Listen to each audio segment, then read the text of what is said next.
Are we alone in this universe? For centuries, humankind has been searching for the answer to this question. On the way, there have been numerous UFO footages, abduction stories, confessions by military professionals, UFO footage declassified by governments, and also several hoaxes. What if aliens are here and want to contact humans? How would they do it? Do they have a language? The experiences of victims from around the world, even from different time periods, suggest the possibility of telepathic communication between aliens and humans. Turn on your skeptical eyes and let's dive into the unknown possible world of ours. Among the many claims about aliens and their telepathic communication, the one related to Area 51 and a scientist named Boyd Bushman is particularly intriguing. On his deathbed, Bushman, a senior scientist at Lockheed Martin, claimed to know a man who was recruited to work at Area 51 by Dr. Edward Teller, a close associate of Robert Oppenheimer. Dr. Teller reportedly oversaw several programs at Area 51. According to Bushman, this individual became the head of the UFO reverse engineering program and shared classified information with him. Bushman's claims detail collaboration between aliens and the US government. The way he described the aliens' communication method is truly mind-blowing. And rather strangely enough, I asked him how they communicate. He says, well, it's like this, Boyd. You all of a sudden have a question in your mind. You walk into a room with one of them, and all of a sudden you find yourself giving the answer to your question in your own voice. They're able to use your own voice by telepathy to talk to you. Is it a coincidence that people from different parts of the world and across different time periods have described similar experiences of being contacted telepathically by otherworldly beings? On September 16, 1994, in Zimbabwe, a normal day for the 62 pupils at Ariel School took an unforgettable turn. Students aged between 6 and 12 claimed to have seen silver crafts landing near the school.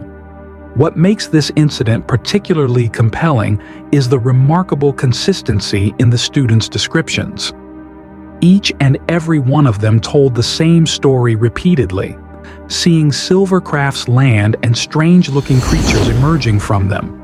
Surprisingly, these children also reported a sense of mental communication, claiming to have received an environmental message from the beings. Beyond the Zimbabwe incident, similar events have been reported in the United States and Mexico. In 1997, mass UFO sightings occurred across the skies of the United States, particularly in Phoenix, Arizona, and Mexico. During this incident, the Johnson family claimed to receive telepathic communication from one of the craft.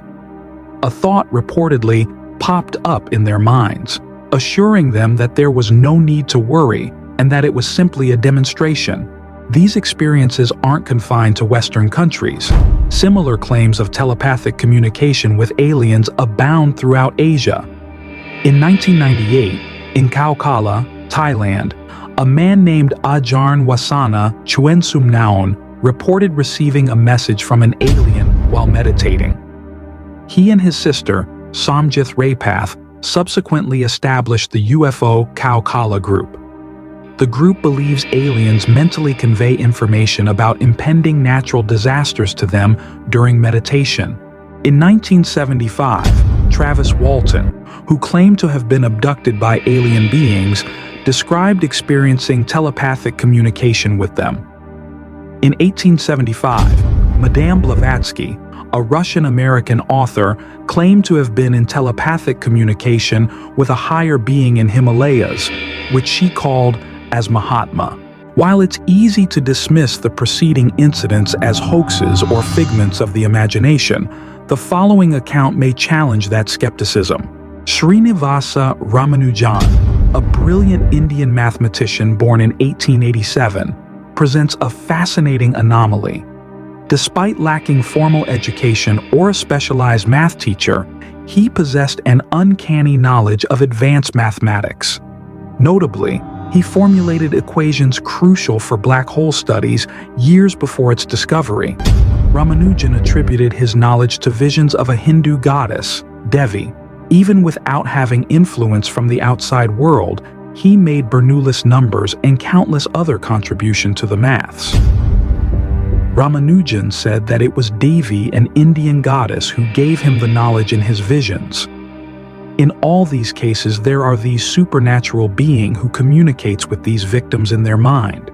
Not just these, but in 1982, the famous whistleblower Bob Lazar also claimed to have been informed about these by the government, that in a very relaxed state of mind, humans can communicate with the aliens. And there's a small segment of the United States government that makes scientific and technological judgments from a knowledge base that is not available to the general public. If the following information is true, the United States government also makes judgments on a historical, philosophical, and even theological level from a knowledge base that is not available to the general public. These are excerpts from some of that information.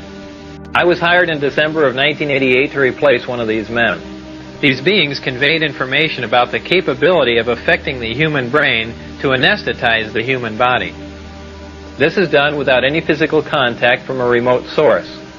For this anesthesia to be accomplished, the brain has to be in a relaxed state similar to that required for hypnosis. If the brain is subject to any external stimulation like stimulant drugs or loud music, this manipulation of the nervous system is in effect. Furthermore, Lawrence R. Spencer's book, Alien Interview, recounts the story of an Army nurse named Matilda O'Donnell Macelroy.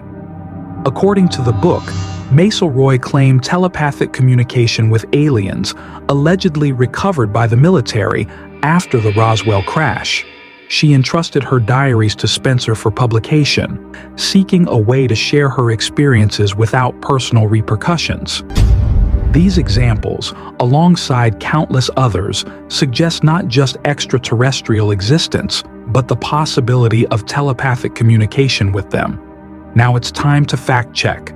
Put on our skeptic glasses and let's check the credibility. The Travis Walton case, for instance, has faced significant scrutiny as a potential hoax. Some suggest Walton fabricated the abduction story in 1975 to avoid financial penalties due to lagging work on a contract. Let's check Helena Blavatsky and Lawrence R. Spencer's claim. Since both of them were authors, it could be an attempt to get more attention from the public, or might be saying the truth only they themselves knows, while checking the credibility of the UFO Cow Kala group and the Phoenix incident.